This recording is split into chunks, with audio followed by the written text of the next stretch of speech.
I mean, there's a class war going on in America now, really. And a lot of that, blacks are still involved, you know, because the majority of black people still have not enjoyed the fruits of great commercial or you know, life success. It's a problem.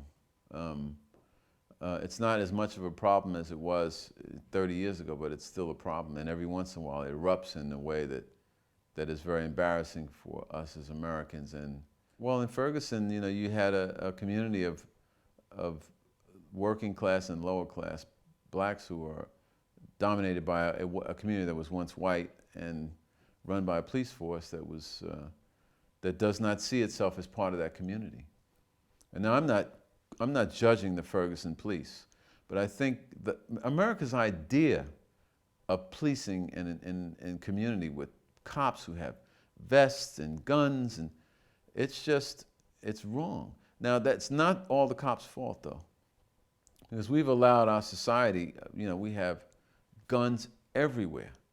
And this is what happens when you allow guns to be rampant. And then the police have to arm themselves heavily, because beneath the uniform, there's a man in there who wants to go home to his wife and children. And so you can't blame the police. The police, it's not really a police problem. It's a society problem.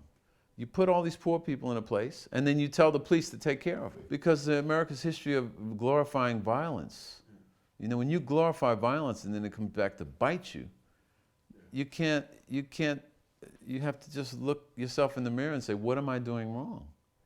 I mean, you know, in a society where guns are rampant, you know, I'm not talking about hunting rifles. I'm just talking about handguns.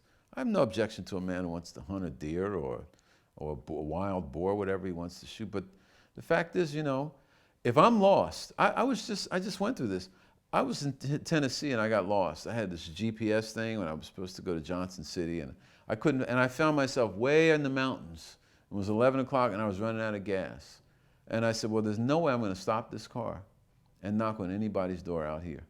I just won't do it, because they'll pull out a rifle and shoot through the door. So I said, well, if I run out of gas, what I'll do is I'll just spend the night and wait until daytime. Unfortunately, I found my way, but that's the world, that's the America that I live in.